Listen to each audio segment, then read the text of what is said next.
Inflação versus Ibovespa. Hoje eu vou falar porque a inflação é um dos maiores riscos para a nossa bolsa. Mas antes de começar esse vídeo, dá um like, se você ainda não é inscrito, inscreva-se no canal e ative as notificações. E vamos lá, pessoal, dando sequência a uma série de vídeos que eu comecei na última semana, focado nos principais pontos, que devem impactar os mercados em 2021 e devem influenciar os seus investimentos.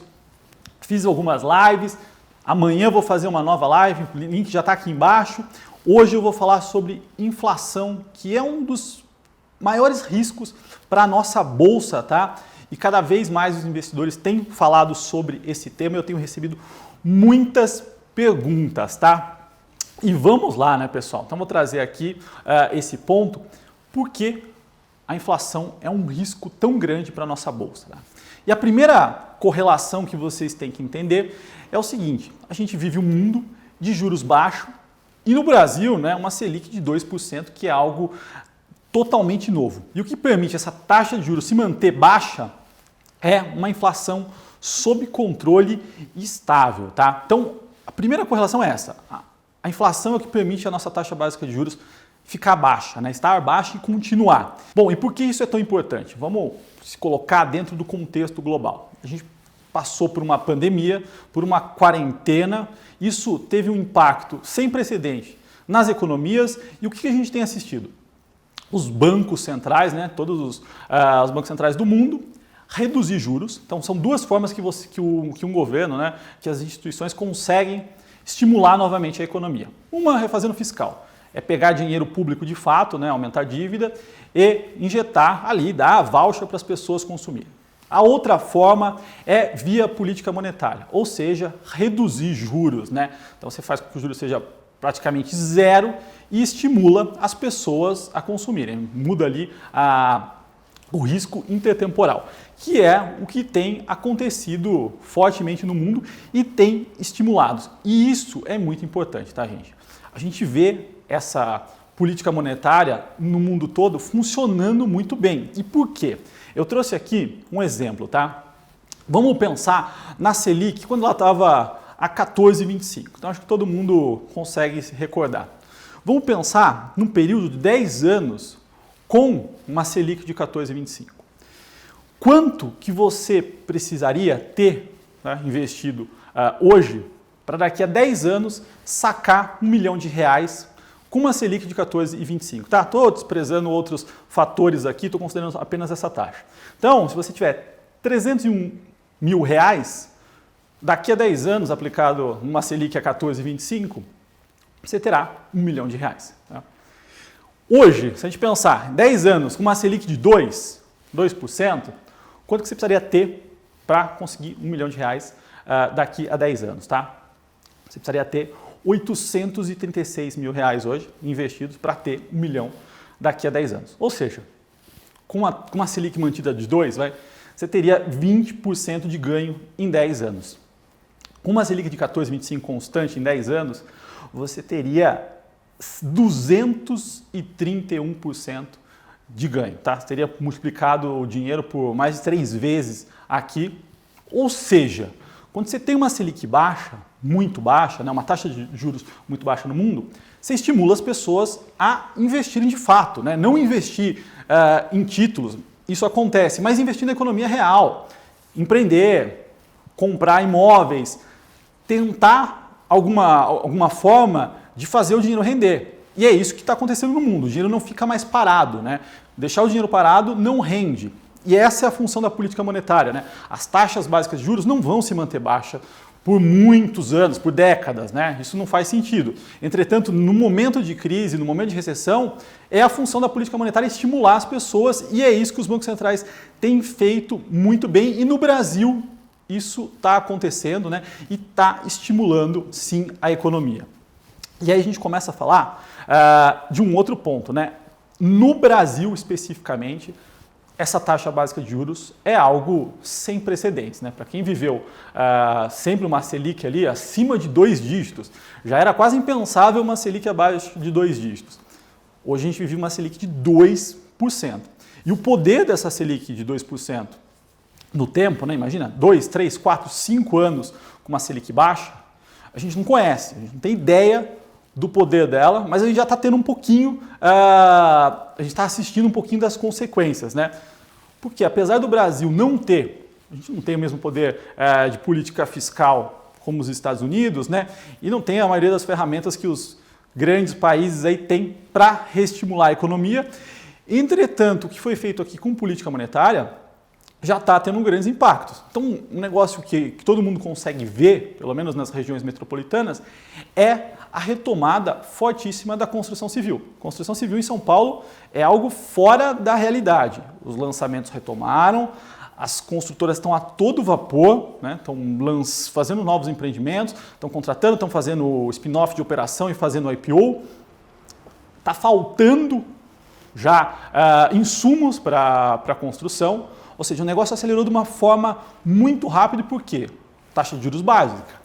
Você tem uma taxa de juros básica onde investir, comprar um imóvel, financiar, ficou muito barato. Então faz sentido. Além de mudanças estruturais, como as pessoas precisam de casas maiores, dado que o home office veio para ficar.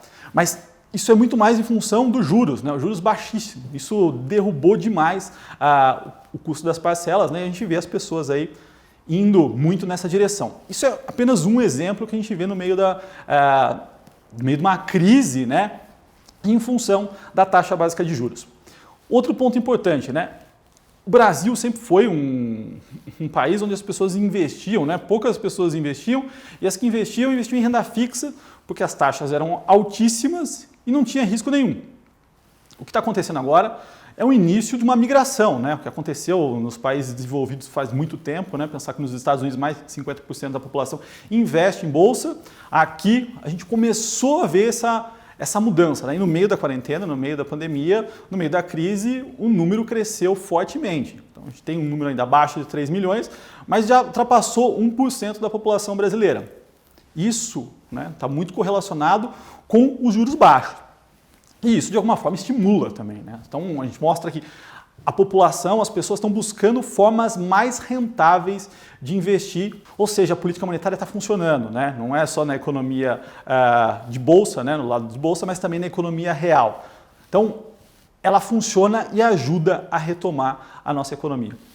E isso tudo, né, está correlacionado com a inflação, né? Se a inflação subir, o Banco Central não consegue manter essa taxa básica de juros baixa nesse nível. Então, esse é o grande ponto da taxa básica de juros versus a inflação e a correlação com a Bolsa. Tá?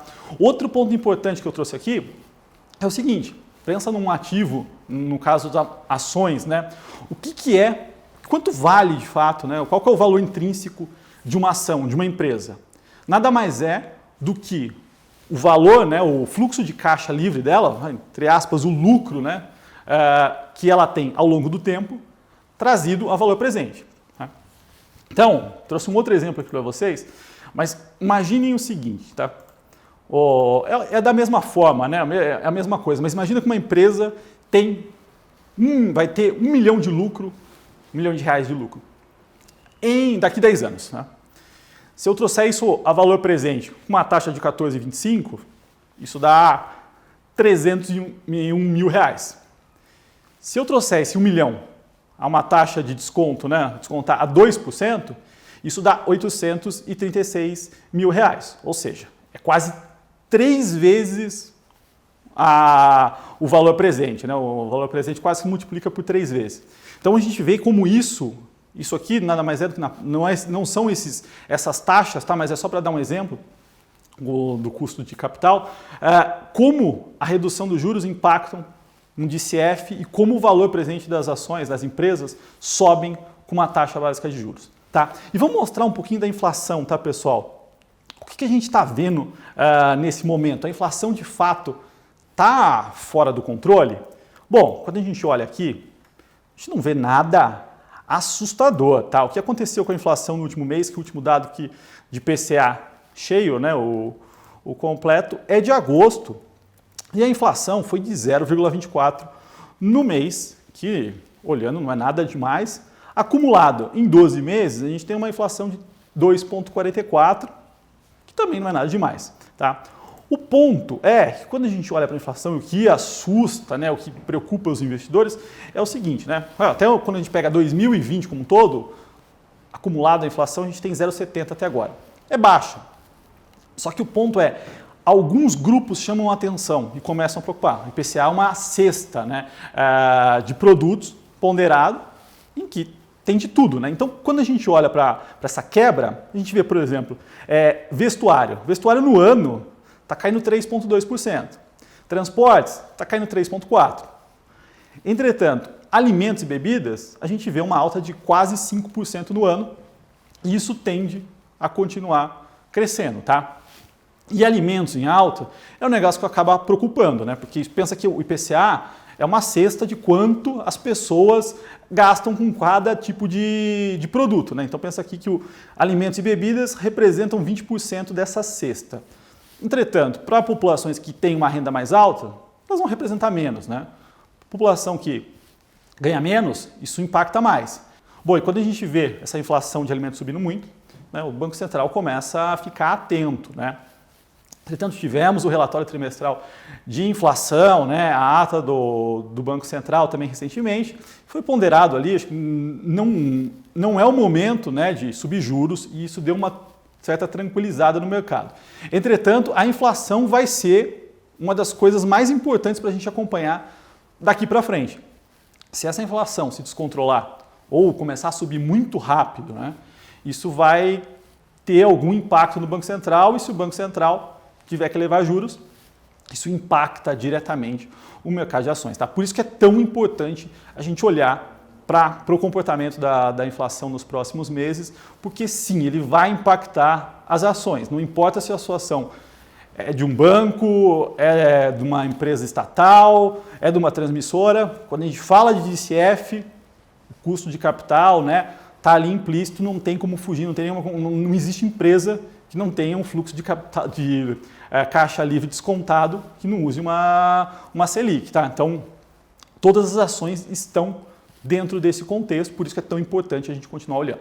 E pessoal, lembrando, né, que eu falei, amanhã tem live, vou falar bastante coisa sobre estratégia de carteira. Meu canal está chegando a quase 100 mil, então se você não está inscrito, inscreva-se, convide seus amigos que chegando nos 100 mil eu vou trazer um presente para vocês, tá certo? Bom, um grande abraço e até o próximo vídeo.